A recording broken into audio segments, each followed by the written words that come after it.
Bonjour à tous très chers fans de catch, ici Kozak et aujourd'hui nous parlons de AEW Collision, l'épisode du 12 août 2023. Nous sommes en direction du Wembley Stadium, du show à Wembley, de ce pay-per-view qui aura lieu donc très proche de chez nous, juste à côté de chez nous, à un pays de chez nous. C'est triste, je ne pourrai pas y aller, j'espère que vous irez voir tous ces matchs à Wembley, le show s'annonce dantesque. En tout cas, comme d'habitude, on va parler de AEW Collision.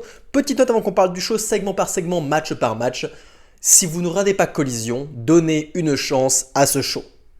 Si vous m'écoutez sans que vous regardiez le show, je vous incite grandement à donner une chance à AEW Collision parce que je le répète, c'est actuellement le meilleur programme diffusé à la télé nationale et c'est pourtant celui qui fait le moins de vues. Enfin, je sais pas s'il fait moins de vues que NXT, mais il fait quand même très peu de vues par rapport à Dynamite, par rapport à Raw, par rapport à SmackDown, alors que c'est le meilleur show de catch. Si vous voulez voir un show de catch pur et dur, avec aucun bullshit, enfin le moins de bullshit possible, avec du star power, avec du catch présent à la télé, regardez AEW Collision.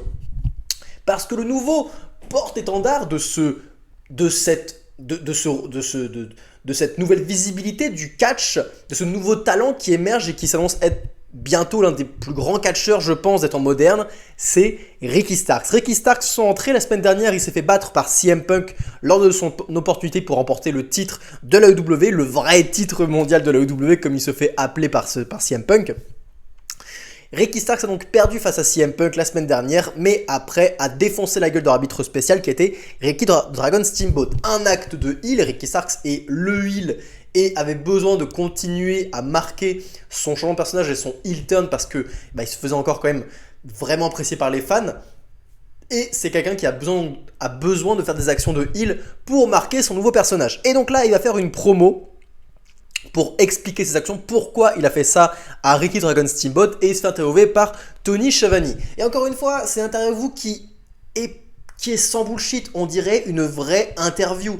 Tony Schiavone en fait moins des caisses et pas là à tailler Ricky Starks comme il taillait MJF en mode t'es qu'une grosse merde. Non, c'est un présentateur.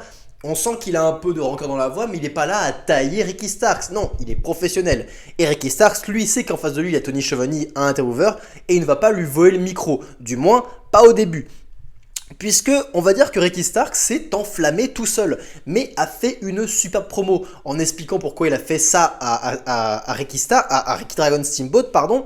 Il explique que c'est la faute de CM Punk. Encore une fois, il remet du venin dans cette rivalité, dans cette confrontation entre lui et CM Punk. Le programme va sûrement continuer, ils vont peut-être s'affronter à Wembley, j'en ai aucune idée, mais c'est probable.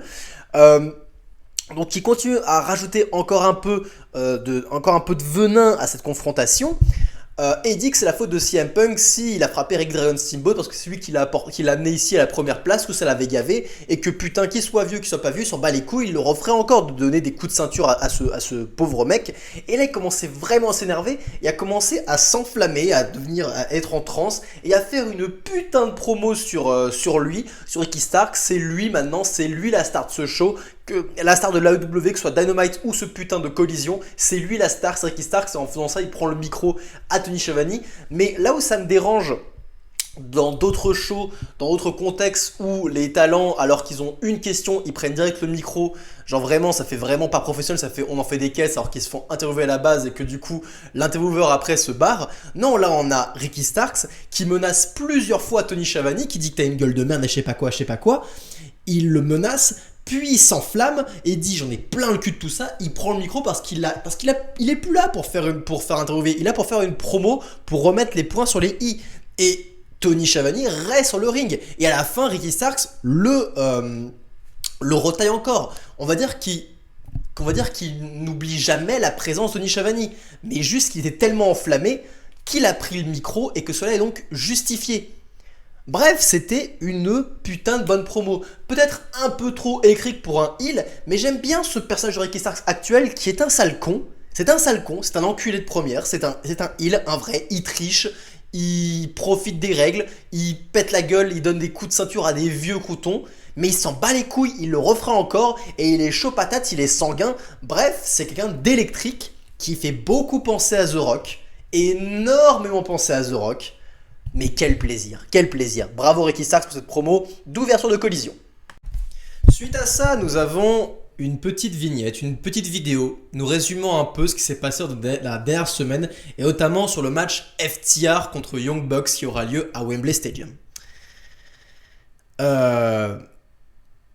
Si vous me suivez, vous savez que ce match, c'est quand même un match que j'ai souvent critiqué, puisque c'est un match qui n'a jamais eu lieu au moment où il aurait dû avoir lieu. C'était mon argument principal pour dire que les Young Bucks ne pensaient qu'à eux et ne voulaient pas affronter FTR parce qu'ils savaient qu'ils allaient se faire dévoiler au grand public comme que ce n'était pas la plus grande équipe de tous les temps, bref que FTR était meilleur. Ils étaient joués d'FTR, ils n'ont jamais voulu faire le match au moment où le match aurait dû avoir lieu. Et ils le font maintenant. Ils le font maintenant. Et vous savez quoi, des gens sont ah putain voilà enfin les Young Bucks font ça, c'est cool et c'est génial. Moi j'ai envie de vous dire c'est trop tard en fait. C'est trop tard. Le match que j'ai envie de voir actuellement à Wembley Stadium, c'est pas FTR contre les Young Bucks, c'est des rematchs entre FTR et Bullet Club Gold par exemple. C'est ça que j'ai envie de voir actuellement. Parce que c'est ça qui donne envie d'être vu actuellement.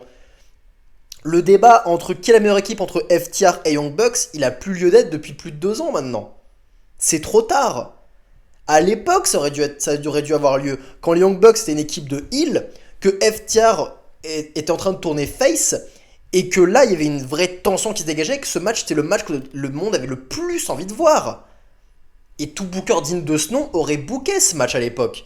Mais non, les Young Bucks sont les vice-présidents de la compagnie, ils ont préféré donner les titres à Keith Lee et Swerve Strickland comme ça. Allez, on vous donne les titres. Et nous, avec Kenny Omega, on va se concentrer sur les titres par trio. Donc on va créer les titres par trio, on va se concentrer dessus maintenant. On s'éloigne de la scène par équipe. En tout cas en duo.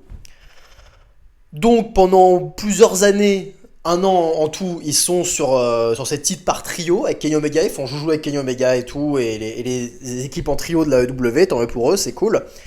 Et là, comme par magie, ils reviennent dans l'écurie tag team en duo, et ils défient FTR pour ce match qui aurait dû avoir lieu il y a bien longtemps en fait. Et ce match n'a plus lieu d'être. Et j'ai pas envie de voir ce match forcément. À l'époque, mais je rêvais de voir ce match. Je rêvais de voir FTR battre les Young Bucks pour les titres par équipe. Ça me faisait rêver, vraiment, vraiment, vraiment, mais c'est trop tard. C'est beaucoup trop tard. On s'en fout de ce match maintenant. Et je pense que les Young Bucks le savent. Il n'y a plus autant de hype. Enfin, je ne sais pas s'ils le savent ou bien c'est soit ils sont très malins et ils savent très bien ce qu'ils font, soit ils sont complètement débiles, à côté de la plaque, et ils se rendent pas compte que ce match n'a plus lieu d'être maintenant.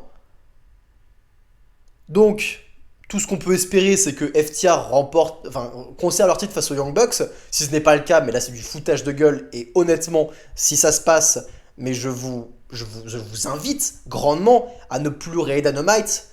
Pas parce que vous êtes déçus des Young Bucks, mais plutôt par un mouvement politique. Un peu comme si vous faisiez grève, vous savez. Vous faites grève de Dynamite.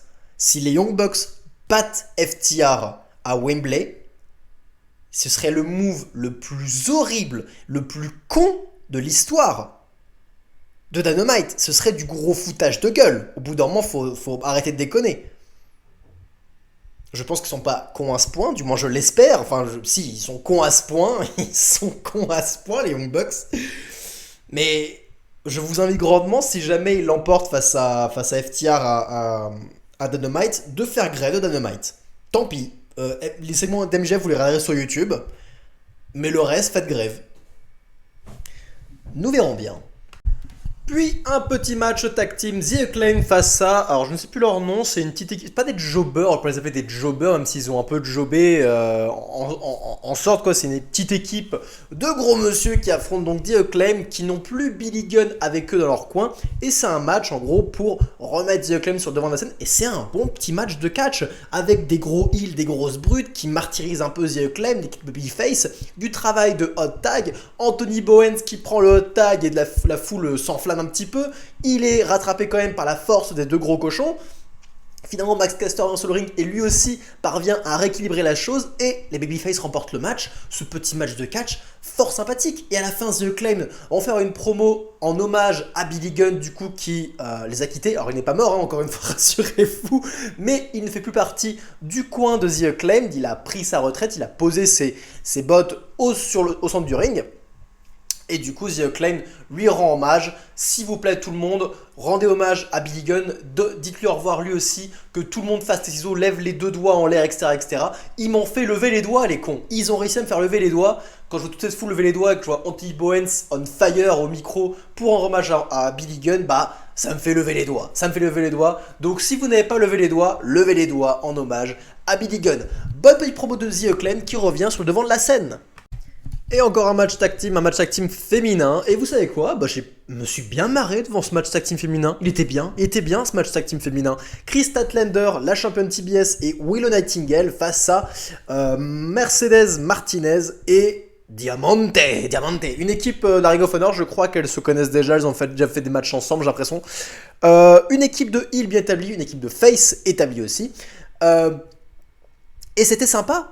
Ça prend, cette rivalité Mercedes Martinez contre Chris Statlander, elle prend.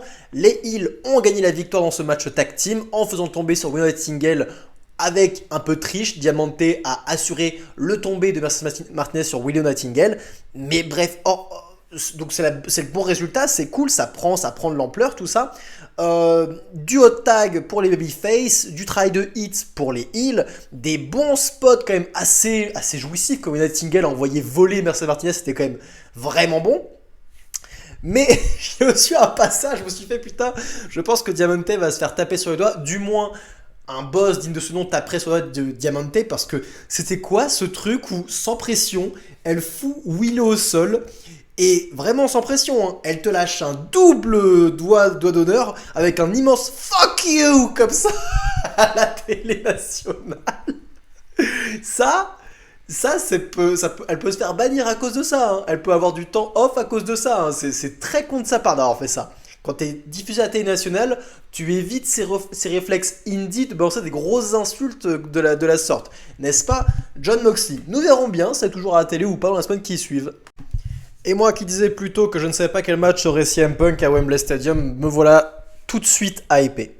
On en a fait Samoa Joe qui arrive pour péter la gueule à un jobber, comme il sait si bien le faire. Mais c'est super, hein, vraiment, le pétage de gueule est génial, hein, franchement il n'y a aucun souci à ce niveau-là. Et ensuite il fait une promo et Joe est si bon et naturel en promo, mais quel bon heel, putain, quel bon heel Samoa Joe. C'est le meilleur monstre heel qu'ils ont à la AEW. Monstrueux comparable à des gens comme Brock Lesnar par exemple. Le heel monstrueux qui est imbattable, etc. C'est dans l'image, c'est le meilleur qu'ils ont. Le mec fait des promos géniales en plus d'être un colosse. J'adore Samoa Joe. J'adore Samoa Joe. Et en effet, il est assez énervé et commence à insulter CM Punk, à le traiter de lâche et il veut qu'il lui donne ce qu'il souhaite. Un shot pour le titre mondial à Wembley Stadium. Et bah 100 000 fois oui, 100 000 fois oui. Je disais sans cesse que le meilleur match qu'on puisse avoir actuellement c'est MJF contre CM Punk pour unifier les titres. Bon, on n'aura pas ça pour l'instant. Mais clairement, Samoa Joe face à CM Punk, c'est toujours une belle affiche. C'est toujours une belle affiche. Et la dernière fois, le match, c'est terminé de manière assez intelligente, mais c'était pas un finish clean. CM Punk a gagné face à Samoa Joe avec un roll-up. Est-ce que cette fois-ci, il va avoir sa première victoire clean face à Samoa Joe, avec un véritable tombé, mais un match éprouvant? Est-ce que Samoa Joe va prendre le titre à CM Punk? Peut-être, nous n'en savons rien. En tout cas, c'est une affiche qui est extrêmement alléchante, vraiment très très bien. C'est une des meilleures rivalités sur long terme, Samoa Joe et CM Punk, une rivalité historique, et avoir encore un match à Wembley, ce sera génial. J'ai hâte de voir ce match, j'ai véritablement hâte de voir ce match, je vous envie. Si vous allez à Wembley et que vous allez assister en live à CM Punk face à Samoa Joe, je vous envie, bande de petits fans de catch. Quand je vous dis que ce show est bien, c'est que il fait les choses bien. Même les programmes qui ne sont pas légendaires ou qu'on a hâte de voir ou qui pourraient faire des main events de show, ce sont peut-être des programmes secondaires, des rivalités secondaires, mais elles sont bien exécutées. En l'occurrence, je suis content de me dire que le Dino, le putain de Dino, est dans un programme qui est intéressant et sympa à regarder. Parce qu'il est avec Christian Cage. Christian Cage qui est un fantastique heel de mid-card avec de l'expérience. et qui apporte énormément de choses à ce titre, alors qu'il n'est même pas le détenteur. C'est le Dino qui a le titre, mais Christian, qui est clairement le boss, hein, le roi du Dino, qui ferait tout pour lui. Le Dino est complètement dédié à Christian Cage. Il laisse Christian Cage se pavaner avec ce titre et se proclamer comme étant le champion TNT, alors que c'est bien le Dino. Mais Christian est fantastique. Encore une fois, une promo de heel toujours aussi bonne, où il va rappeler qu'il en rivalité face à Darby Allin. Et là, c'est Arn Anderson, qui est du coup local. Il vient de l'état dans lequel ils sont en train de faire le show Collision. Arn Anderson du coup arrive avec son fils Brock Anderson. Alors il s'appelle peut-être Brock Anderson, mais bon, il va pas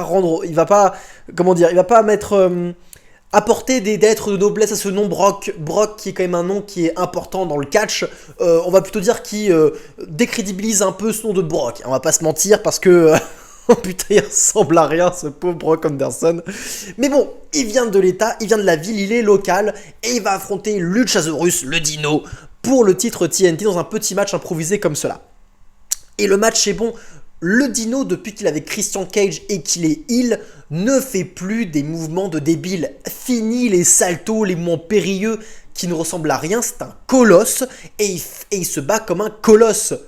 Et c'est très bien comme ça, il laisse les spots de salto et les mouvements impressionnants pour les plus petits gars qui ont besoin de ça pour se mettre over. Lui c'est un dino et il se bat comme un dino. Et c'est tout ce qu'on attend d'un dino, n'est-ce pas?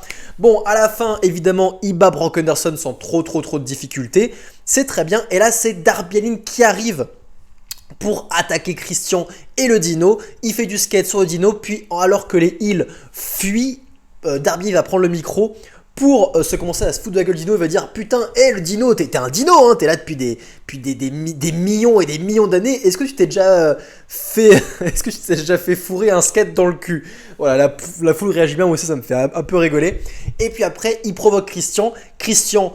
T'as envie d'être tu parles avec le titre. Est-ce que t'as envie de ce combat, toi et moi, semaine prochaine à Collision? Et quand il annonce ça, bah moi j'ai envie de voir ça. J'ai envie de voir Christian contre Darby Allin parce que ça a été bien construit, que Christian est insupportable et que Darby Allin est un très bon babyface. J'ai envie de voir ce match. Et en plus, on sait qu'à All Out, je sais plus, au prochain pay-per-view après Wembley, on aura Darby Allin face au Dino pour le titre TNT. Et c'est une bonne rivalité secondaire. C'est une très bonne rivalité secondaire, bien exécutée. Et je rappelle que dans le lot, il y a un putain de Dino. La suite, je ne sais pas trop quoi en penser. Alors, entendez-moi bien, ce qui suit est bien. C'est bien écrit, c'est bien exécuté, les promos sont bonnes. Mais je ne sais pas quoi en penser sur le long terme et ce que cela va apporter. En effet, Powerhouse Hobbs va se faire interviewer par Tony Schiavone. Powerhouse Hobbs qui a beaucoup perdu ces derniers temps, qui a perdu face à Wardlow, qui était champion TNT pendant quoi? Une semaine même pas, enfin qui a été booké de manière catastrophique, tout comme Wardlow, hein, qu'on ne voit plus non plus. Et il a fait ses retours à Collision en battant quelques jobbers.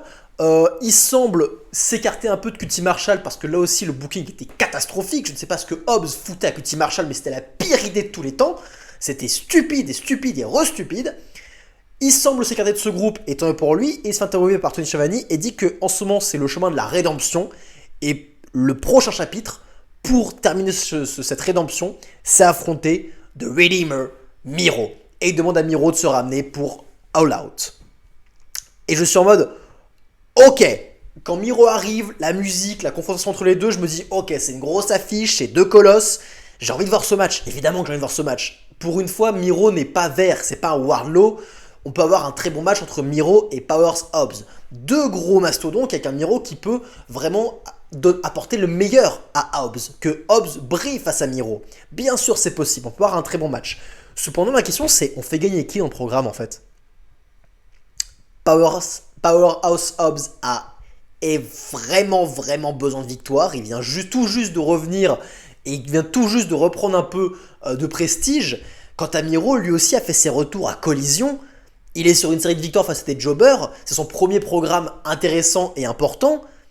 C'est compliqué de le faire perdre. Alors, deux options. Soit on va être sur un programme long. Ça ne s'arrêtera pas à All Out et le programme va continuer, ce que j'espère. Et du coup, pour le coup, les deux catcheurs ne peuvent ne pas être enterrés par cette rivalité, par une défaite face à l'autre.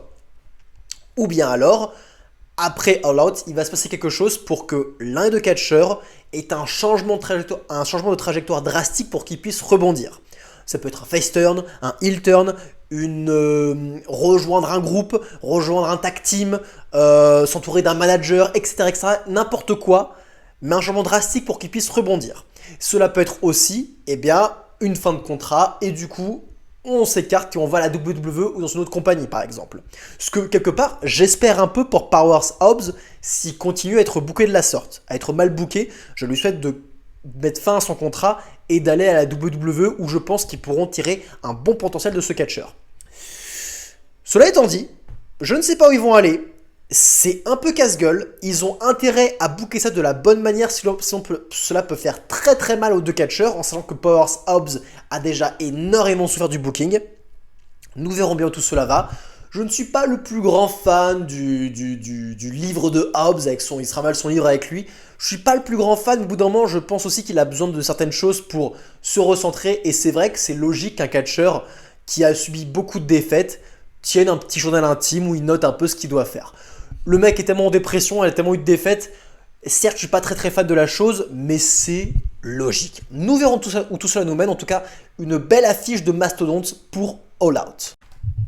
Et c'était quoi ce main event? C'était quoi ce main event de fou furieux? Cher fan de catch, je pense que c'est là l'un des meilleurs matchs de la House of Black depuis que ce trio existe. Je pense que c'est le meilleur match, sincèrement, que j'ai vu d'eux. C'est peut-être aussi l'un des meilleurs matchs de CMFTR. Pour moi, il était aussi bon que leur match contre Samoa Joe et Bullet Club Gold. C'était lunaire, c'était si bien, mais si bien. Vous savez quoi, si vous avez la flemme de regarder Collision et tout, malgré tout ce que je vous dis, je vous incite grandement du coup à au moins regarder tous les main events de Collision. En regardant tous les main events de Collision, vous aurez en plus l'histoire de tous les main events avec tous les acteurs principaux, Ricky Starks, CM Punk, Bullet Club Gold, FTR.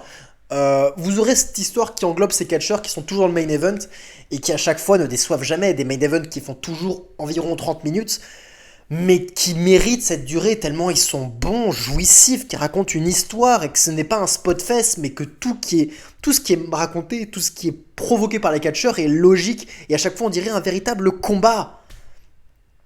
C'était trop bien.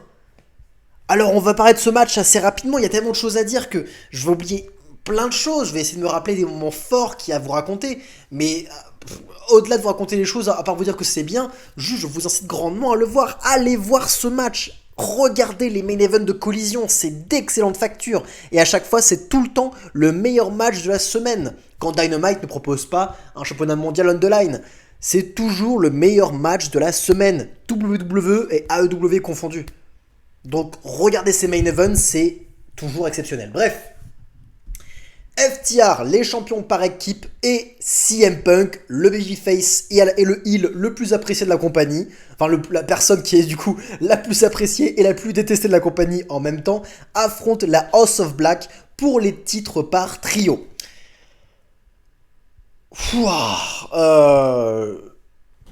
Des heels bien établis, des faces bien établis, des comebacks légendaires, des hot tags mais fou furieux, le hot tag sur Cash Wheeler qui revient pour péter la gueule à la House of Black à lui tout seul, exceptionnel, des face-off d'anthologie, la toute première confrontation qu'on a entre CM Punk et Malakai Black, elle a fait soulever la foule quand les deux se sont mis tous les deux en tailleur sur le sol à se dévisager, c'était trop bien à regarder. Tout le travail de hit et tout le tabassage sur CM Punk par la House of Black à l'extérieur, c'était génial aussi. CM Punk a fait un très bon travail de comeback. J'oublie plein de choses. Il y a tellement de trucs à dire. Ça s'est tellement jamais arrêté. C'était génial. Le chaos final où tous les catcheurs se rentrent dedans pour donner des finishers, il y a tout un travail et on va essayer de faire tomber Brody King et on se met à 3 sur Brody King pour l'avoir, et quand ils lui font le Shutter Machine ou CM Punk assiste Dax Harwood pour l'envoyer sur les genoux de Cash Wheeler, c'était génial. Et donc à la fin on a tout ce chaos où tous les catcheurs se foutent sur la gueule et on a le double le double coup de pied à la tête de CM Punk et Malakai Black en même temps qui met tout le monde KO. Il reste Dax Harwood et Brody King qui sont légaux sur le ring. Sauf que CM Punk, à l'extérieur, qui aurait pu assister Dax Harwood, va se faire attaquer par Samoa Joe, qui avait prévenu CM Punk, qui a fait « Tu vas voir, ce soir, je vais te rappeler à l'ordre. On va te rappeler que tu vas m'affronter, tu vas arrêter de fuir comme un lâche. » Et bah là, Samoa Joe l'attaquait par derrière en lui faisant en l'étranglant comme pas possible. Et c'est bien parce qu'il en veut à CM Punk. Il en veut depuis le jour où CM Punk l'a battu à la demi-finale de l'Owen Hart. Tout cela fait sens. Donc, il met dans les vapes CM Punk avant de se barrer, ce qui laisse Dax Harwood seul sur le ring. Il se prend un clothesline retourné de Brody King qui gagne face à Dax Harwood. Cash Wheeler était à ça d'intervenir pour empêcher le tomber, mais il arrive trop tard, c'est normal. Ils se sont fait martyriser et ils étaient à 2 contre 3 à la fin. Victoire des Heels. Quel putain de match, allez le voir, c'était juste ouf. Il y a eu plein de passages où j'ai crié, où je me suis levé, où j'ai encouragé CM Punk, où j'ai surpris, j'ai aimé le fait que la foule reconnaisse Buddy Matthews. CM Punk, let's go Buddy, CM Punk. J'ai reconnu ça, j'ai vu que la foule était dedans, que la foule se levait, les chants This is awesome qui étaient mérités. C'était un putain de main event qui en plus a le mérite de faire avancer les histoires parce que maintenant on a envie de voir CM Punk se venger sur Samoa Joe et cela ce sera à Wembley. Prenez vos places, je vous envie très chers fans de catch. C'était tout pour Collision qui était encore une fois un très très bon show. Comme d'habitude, c'est le meilleur show de la semaine. Regardez Collision, c'est du très très bon catch. Vous ne serez jamais déçus, du moins pour l'instant, tant que ce show sera dirigé d'une main de fer par un CM Punk qui en veut et qui a envie de proposer du bon catch. Vous ne serez pas déçus. C'était tout, c'était Kozak. Prenez soin de vous, bande de fans de catch. Oh, attendez! Avant que je vous dise au revoir, apparemment, il y a CM Punk qui a toisé, qui a un peu provoqué Adam Page. Vous savez quoi? Je vais essayer de retrouver cette information. Apparemment, CM Punk a fait une promo sur Adam Page à la fin. CM Punk, qu'est-ce que je peux marquer? Adam Page... Restez avec moi, vous savez quoi, c'est improvisé. Vous avez écouté la review, là vous êtes en direct, je suis là en train de faire des recherches en direct sur ce podcast. CM Punk, Adam Page, CM Punk promo, Adam Page, collision. Allez, on va trouver comme ça, parce qu'apparemment il l'a un peu provoqué à la fin du show. Watch CM Punk shoots on Adam Page. Oh bah écoutez, on va mettre ça en haut-parleur. Parfait, vous entendez, c'est merveilleux.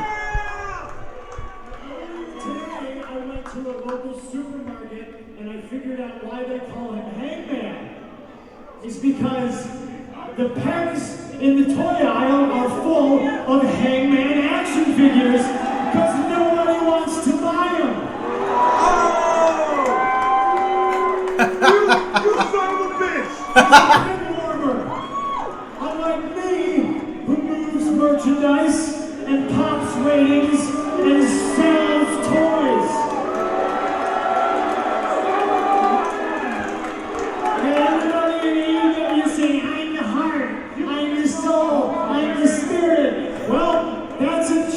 What is a fact is the people who say that certainly aren't the chin of AEW because the lights go out faster than what? GTX, go to sleep. I don't know what I'm trying to do. I got rocked too. I told the House of Black no chops and the choppies are very mad. Ok, si vous n'avez pas tout compris, il s'est foutu de la gueule des ventes d'Hangman Page sur ses jouets parce qu'il en vend aucun. Contrairement au sien, lui, CM Punk, il fait bouger les marchandises, etc. Il a fait un petit shoot sur Adam Page, c'est mignon. J'ai adoré le son of a bitch du mec dans le public. C'était fantastique. C'était tout pour moi, c'était Kozak, prenez soin de vous, bande de fans de catch.